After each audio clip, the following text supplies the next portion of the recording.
So I want to tell you a little bit about what we're doing in Newark to recruit African Americans, and the title of the talk pretty much gives away the bottom line. There's no quick, easy, or cheap way to recruit older African Americans to aging and brain research.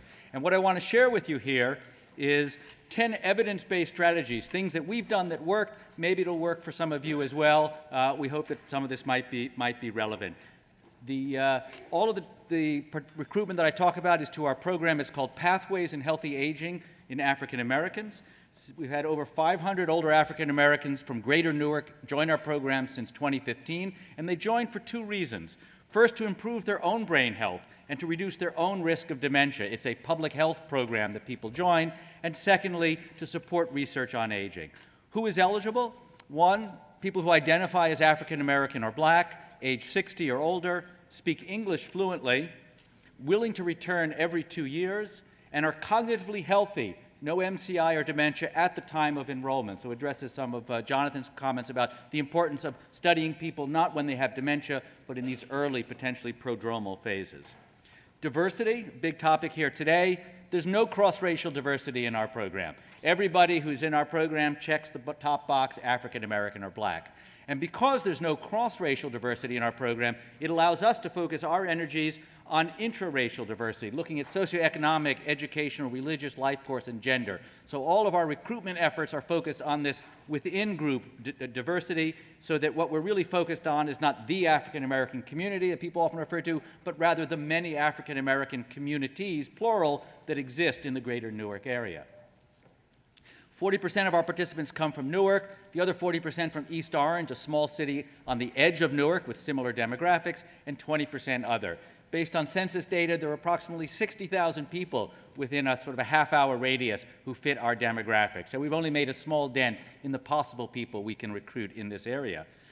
Many live in high-crime areas. This is a map showing that we use a lot of geographic information sciences to help guide both our research on social determinants of health at a micro level, and at the same time also to help guide our recruitment efforts. Here we see the participants in Newark overlaid with a crime map from the police department, and we can see that many of our participants live in some of the highest crime areas, and others live in other types of neighborhoods. Educational, we have a very diverse range, ranging from 6 years, people who left after elementary school, up to 20 years, sort of a graduate work. We're particularly heavy. A third of the people have a high school or less. So in contrast to many ADRCs where the Black or African American population is biased towards the more highly educated, in our case, actually, we have a bias in the other direction. We're particularly successful in bringing people in from the lower educational levels. Health demographics, almost 60% of the people are pre-diabetic or diabetic. There are a lot of health comorbidities in our cohort, very high rates of obesity and hypertension, that many people have mentioned as well. So you might ask, how did all these people come to participate in the Rutgers Pathways study? And this brings me to share with you 10 of our evidence-based strategies. Well, the first is build trust through long-term investments in community health. We've been going for 17 years now, and the first 9 years there was no research. It was just a free public health education program about brain health and Alzheimer's. And after 9 years of building up relationships in the community, of building recognition and trust, then in 2015 we began doing community engaged research. We're going to invite you all back in 2026. We're going to have our 20th anniversary gala of being active in the communities in Newark. We hire a large and varied engagement team with deep connections to the community. Our senior leadership, there are two of whom are here. We have Reverend Wilson, who oversees our church relationships. He's not here. Glenda Wright, who's over here on my left. Glenda is our Director of Public and Subsidized Housing Relationships. She has a multi-decade history of working as an advocate for low-income tenants. Dolores Hammonds, who's here with me as well. We call her a Director of Participant Satisfaction and Retention. Her job is to make sure people come happy, are happy, leave happy, and come back happy 2 years later. Between the three of them, they bring almost 200 years of collective experience with local African American communities. They don't do this all themselves. They're supported by, oops, let me go back a second.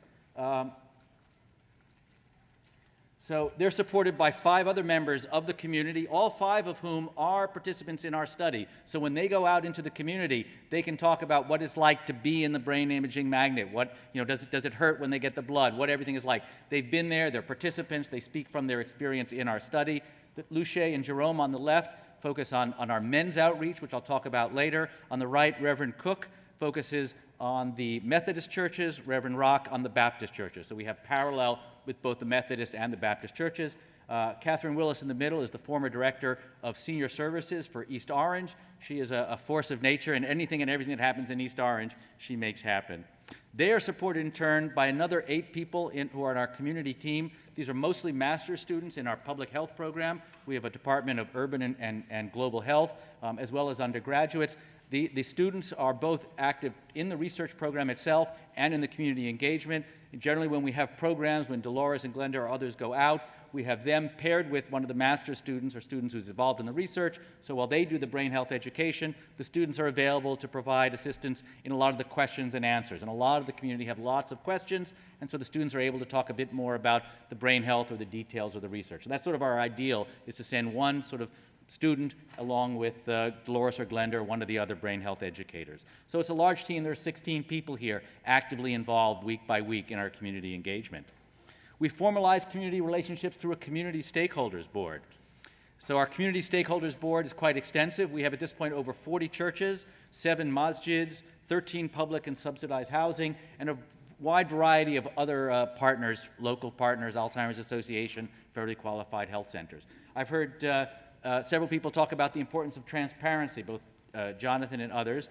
Transparency is really big, and part of the way we start our relationship with each of these is we don't just sort of fly in and say, let's do an event. We say, let's start a relationship. And we have a Community Stakeholders Board memorandum of understanding where we lay out very clearly what it is that we offer them, what it is we commit to them, and what it is we expect back. Our Community Stakeholders Board plays a key role in determining how we allocate money and other resources to best meet community needs. To bring our board together, we have monthly brain health salon lunches where we invite as many of the community stakeholders and other partners to come join us once a month to meet, to talk, to socialize. We serve the best Jewish deli in New Jersey from Hobby's Deli if you ever come. And given the food that we serve in the upper left-hand corner and the demographics of the people who show up, you can understand why these are colloquially known as our pastors and pastrami events. Number 4, we offer frequent event programming and print materials to promote brain health. Many of these are aging smart. We have programs as Lunch and Learns done at churches and public housing residences and elsewhere. You see some of the pictures, some of the flyers. At all of these, we have a very simple message, which is that there are 6 steps that you can take to empower yourself to have a better memory and reduce risk. Exercise regularly, challenge your brain, manage stress, get a good night's sleep, socialize with others, eat a healthy diet. These are the 6 kind of key messages that come through all of our health education. People say, well, I can't remember all 6 steps. I have a memory problem. So that's no problem. We give them a magnet that goes on their refrigerator that allows them to remind every day what are these 6 steps to brain health. After they come to the events, Dolores, Glenda, or others, they do these events, they do the education, they do the promotion. People go home with a brochure that we've put together that essentially elaborates on the same messages that they've presented. It has more details on how to make these 6 steps part of their daily life. There's always something to learn. My enjoyment is to see the residents that are really in the underdeserved population. My enjoyment is to see them come and to see them learn about Alzheimer's. This type of event is so necessary for all of us because maybe one day we can put Alzheimer's behind us. So that's Glenda. I encourage you to talk with her. Glenda's been really instrumental in building our long-term relationship we've had with the Newark Housing Authority. This is our Housing Authority Gala. With the mayor shows up, my role is very limited, is to address the gender disparity on the dance floor and to try to sign up new participants, one dance partner at a time. And my record is 23. We have a newsletter. I have copies outside. We've launched this last year. It's a community brain health newsletter, 4 pages long, 3 times a year. We print up 5,000 copies. It goes to all of our partners, medical centers, clinics throughout New Jersey, as well as our participants. I brought several hundred copies out there in the lobby if you want to grab one. If you'd like to have a copy mailed to you, we mail them out for free to our colleagues around the country. We consider that plagiarism is the sincerest form of flattery, so if you want to adapt any of this to yourself, we'd be happy. Most of our cohort don't have active Wi-Fi. They don't use social media. That's not a big part of what we do.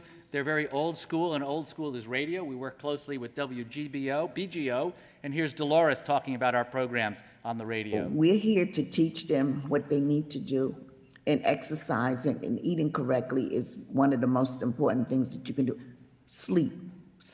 We need to get sleep, and that's something that we just don't do. We don't get enough sleep. Number 5, be a resource. We try to respond to any and all community needs, even if it's unrelated to brain health. Our answer is always, we'll do what we can.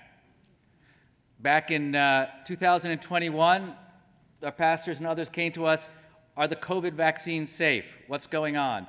We developed a program on understanding viruses, immunity, and vaccines. We ramped up to become sort of virologists overnight. We did programs. When the vaccines actually came out, we worked with 8 of the pastors in the community to create a video where on this video, each of the pastors, I interviewed them, talk about what are they telling their family about the vaccines, what are they telling their students. We advertised this throughout the local newspapers so people could learn about it and follow up there. Another request we got, a pastor asked me, he says, our older church members, they come Wednesday, they learn a Bible passage, the next Wednesday, they've totally forgotten it. Can you help them remember this? So we teamed up with Reverend Wilson, who's part of our leadership team, and he and I wrote a guide, a booklet called The Neuroscience of Bible Study, 10 Practical Tips from Brain Science for Memorizing Scripture. We have this booklet. It's available on our website. We also have a PowerPoint presentation, and it's used by many of the churches during their Bible studies, and we send out some of the pastors in our group to go out and to be essentially guest lecturers. And of course, embedded in this message about Bible study is sort of what is it that neuroscience has done that you can take home and use. So there's sort of an underlying message about the value of neuroscience in this.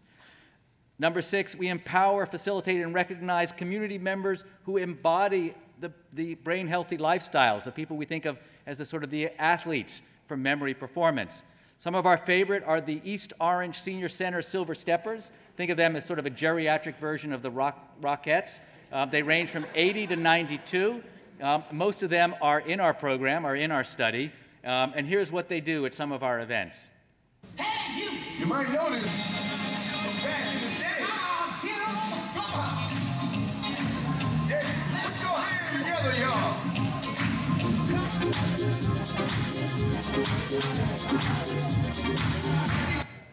So the Silver Steppers are not only entertainment. The Silver Steppers are not only entertainment, they're also role models, examples of living healthy up to 92. We go further to sort of find out our role models. We run a program called Exceptional African American Superagers. We bring members of the community in who are 80 and above, who are part of our program. We honor them. We have plaques made up for them. We have umbrellas that say, we've got your brain covered. And they give talks, and they talk about their lifestyles, their tips, what they do, and really anything that we might say, they have so much more credibility than any of us. The message from this, whether the Silver Steppers or the Superager program, there's a common theme through all of this, and that theme is demographics is not destiny. And we encourage people not to be overwhelmed by the demographics, the bad news, but think about these examples of the kind of lives that they can live. Number 7, engage older men with programming that address men's interests and affiliations. Well, as you guys know, we know everything and we're invulnerable, so health, education, not really something men are interested in. Men are difficult. Men are a pain in the ass. Originally in 2016, 7%. Okay, guys, I think the women are telling us something with that applause, and that's not to me, that's to us. When we began, 7% of our participants were men. That's not going to cut it with NIA when they say sex as a biological variable needs to be explored in your R01. So we obviously had our work cut out for us. We weren't doing it right early on. Men and women's brains are different, as all of you know. Alzheimer's affects men and women differently. So we do a lot of work just to get each man in. We do targeted outreach to older men. We appeal to their vanity. Okay, men, we all like to think of ourselves as superheroes, so it's Superhero Strong Memories programs. But probably our biggest event is coming up this Saturday. We have an annual event. It's this Saturday, if you're in Newark, in New Jersey, we have our 5th annual Classic Car Show, Barbecue, and Men's Health Fair. So you can see we sort of hide the health and we hide the education. Come for the cars, come for the barbecues, but we're going to sneak you past some of the health information to get to them. Let me show you a little bit about what this was like a couple of years ago. So we're having a classic car show and men's brain health fair combined for the first time here at Rutgers University, Newark. And the purpose is to reach out to men who traditionally don't come to health education events with local churches with their men's ministries. A lot of the fellas within the community that are interested in old cars, new cars. They have mechanical inclinations. So we use a little trickery, like the car show here, and then say, okay, well, look here, there's a doctor over there. So it's all trickery, underhanded. So that's it. We have many programs to try to reach out to men. We work with the local church ministries. We often run Saturday morning spiritual and wellness breakfasts for men with the church ministries.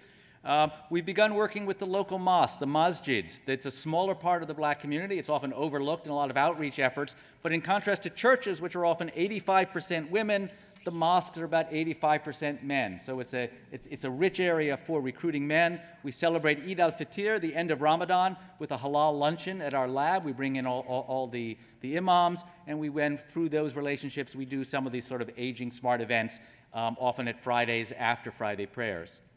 We work closely with groups that support post-incarceration reentry. Every month, there are a number of older black men who are coming out of 20, 30, 40, in one case, 50 years of incarceration back into the community. We work with support groups to provide them with a broad range of services.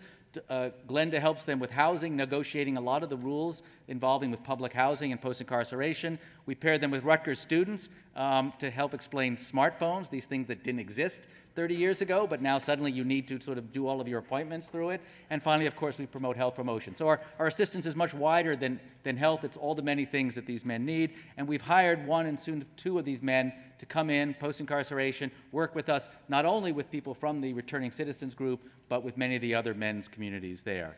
As I said, we have a lot of people coming in from low education. We're actually working the opposite of other places to get more people with higher levels of education, and we do that by working with some of the black fraternity alumni groups that are active in New Jersey.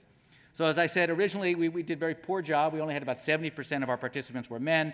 Through this multimodal parallel programs on reaching out to difficult men, now we're at about 25% of all new enrollees are men. It's progress. Our goal is 35%, which is about what the demographics are. It's about 2 to 1 in the Newark area for women to men among older African Americans. So 3 more to go to get 10. I'm almost through the talk. Now, you might be saying, wait, you're almost 80% of the way through your talk, and you haven't even mentioned research recruitment. So that's not a flaw in this presentation. In fact, it's by design, not only in my presentation, but Dolores's and Glenda's, everything we do out in the community. Really, 80% of what we do is public health education. It's news you can use. It's educating you about how you can empower yourself. And it's only at the end of this 80%, this front 80%, that we say, as Deacon Dixon said, now let me tell you a little bit about this other thing that we have for you. It's this research study. We support longitudinal retention. We have a longitudinal study, as I mentioned, through what we call our very important participant, our VIP program. And everyone who joins is known as a VIP, and they're treated like a VIP as a very important participant. What are the benefits of being a VIP? Well, throughout the year, they get news they can use on their newsletters, such as this newsletter, which you'll see outside. They get mailed to them. They get invitations to various free community brain health educations. We're committed to educating the community. And they get invited to free brain health dance parties, at which point you're saying, what is a brain health dance party? So let me ask, how many people here have watched Soul Train on TV? Okay? Now wait, keep your hands up. Those of you who have hands up, how many of you watched it and danced in front of the TV set while you were watching Soul Train? Pretty much everybody. Okay, so now you understood where we stole the following idea from.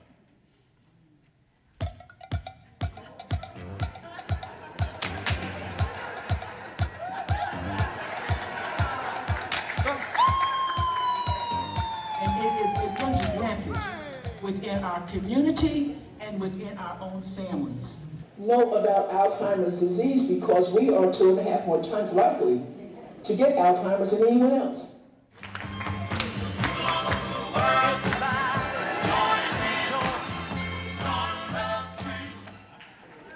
So that's a brain health dance party. Thank you. And the last part is access to free, if you're part of our program, it's access to free health and fitness programs like exercise classes, group walks, and more. Fitness and exercise is a big part of what we do. In addition to our longitudinal study, we have a clinical trial ongoing to look at exercise, where we get people to exercise 3 times a week, 2 arms, 2 different types of exercise. Now, I could tell you what this exercise intervention is, but that wouldn't be very effective. So I'd like to ask everybody now to stand up. You know, your blood has been coagulating in your butts for the last 2 hours.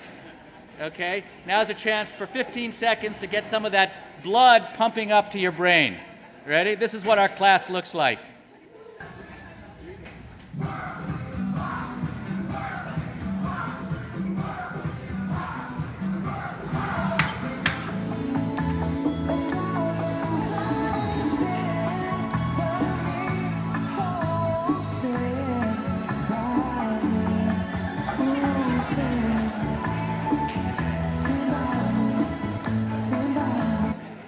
So that's our exercise study. Thank you. And finally, one of the benefits of being a VIP is what we call the Rutgers Brain Check every 2 years, with results shared with you or your doctor. So what do VIPs do during their Rutgers Brain Check?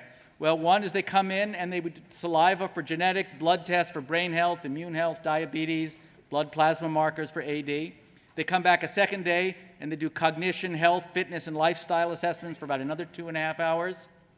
And then on the third day, they come in for MRI, brain imaging, and EEG, wake EEG studies. And between days 2 and 3, they take home a digital sleep monitor, and we're looking particularly at the role of sleep spindle density as a marker, earlier marker of Alzheimer's. And of course, they can earn up to about $250 plus transportation if they participate in all of it. And they come back every 2 years or every 1 year. So that's our sort of deep phenotyping that we do on everybody. And we remind them that the health advantages for participating in this, if the results of the diabetes or blood tests show problems, we refer participants to appropriate clinics. With permission, we can provide copies of the brain scans and other health tests to participants' doctors. We give people often a CD that has their brain scan they can take to their doctor. And we try to help everyone avoid Alzheimer's disease. But each year, of course, we fail of some people. They do decline to dementia. And if they do, we can then provide clinical testing, referrals, and support. And part of that support is dementia caregiver programs that Dolores runs. These are monthly support groups at local churches run by the church members and facilitated by the Alzheimer's Association. They're open to anyone caring for a family member with dementia. And we recruit people to these through dementia, I've gone backwards. We recruit people from these various dinners that we run that are for caregivers. So we have dinners and we have support groups. We have a whole program of sort of dementia caregiver support that helps people, both who have come in our program, who've sort of graduated, so to speak, from our healthy aging program, as well as others in the community who turn to us as a resource. So lastly, number 9 out of 10, almost done, we recruit current research participants as ambassadors for future recruitment. So at this point, 1/4 of all the new participants in our study don't come from anything Dolores or Glenda or I do. They just come by word of mouth, okay? Viral marketing, as it's called.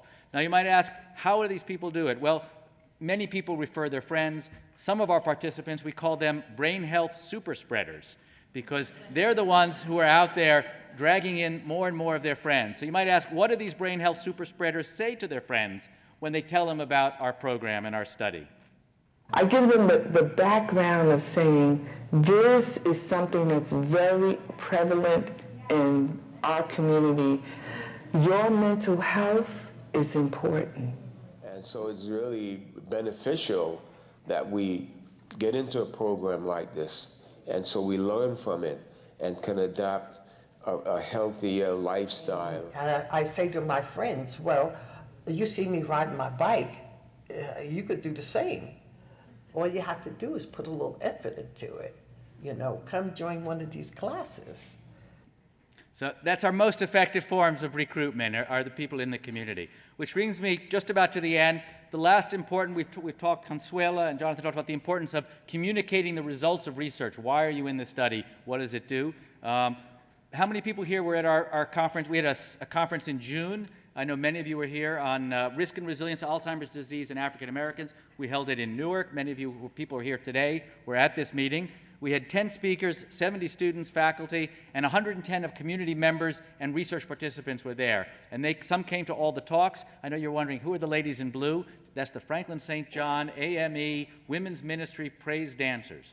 And they are members of our participant, and they come in style, and they also perform as well.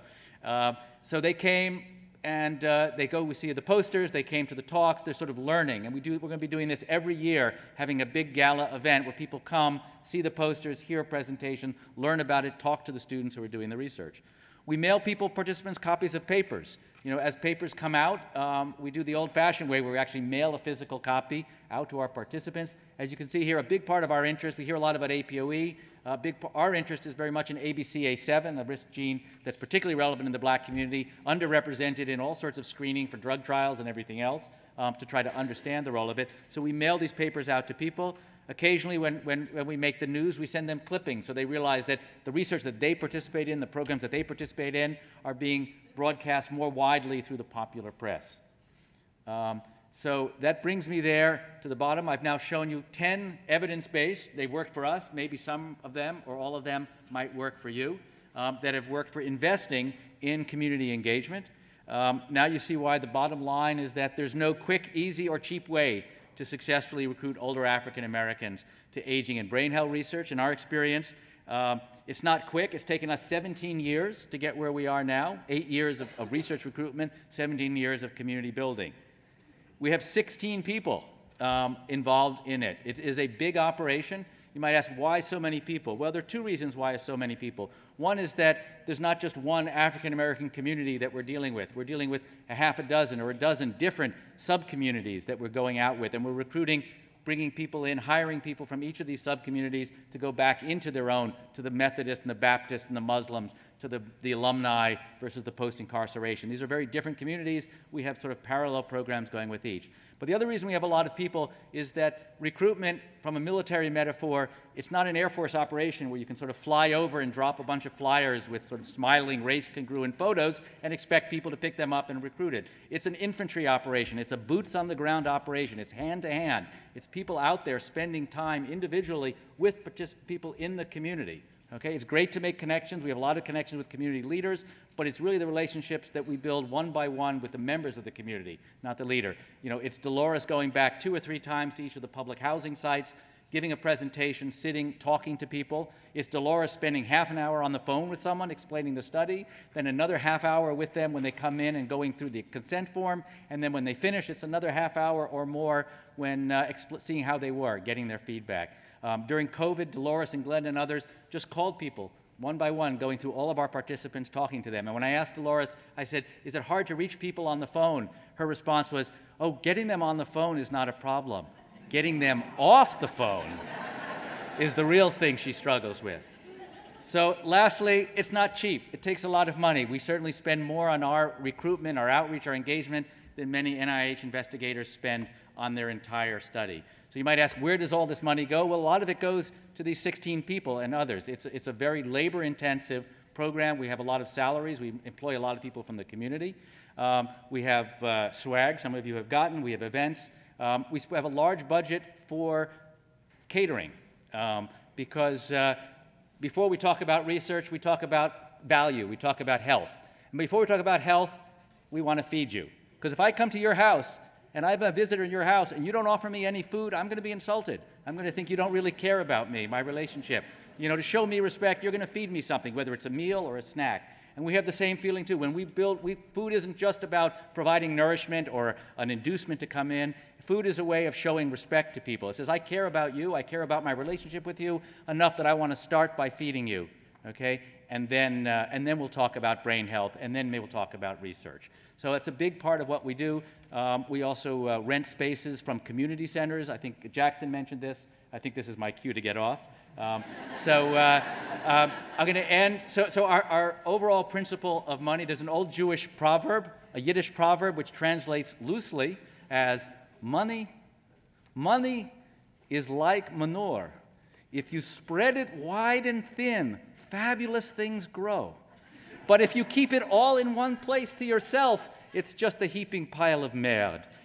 And so for that pile of merde, we are grateful to the NIA and to many of our other substance. Thank you very much. For those of you who are interested, we have a conference coming up in January at Aspen. It's tutorials. Everything is at an undergraduate level, Wikipedia, TED Talk style. Come to Aspen with us and learn all about areas of aging and brain health that you don't have a PhD in. And there are some cards out there. Thank you very much. Sorry.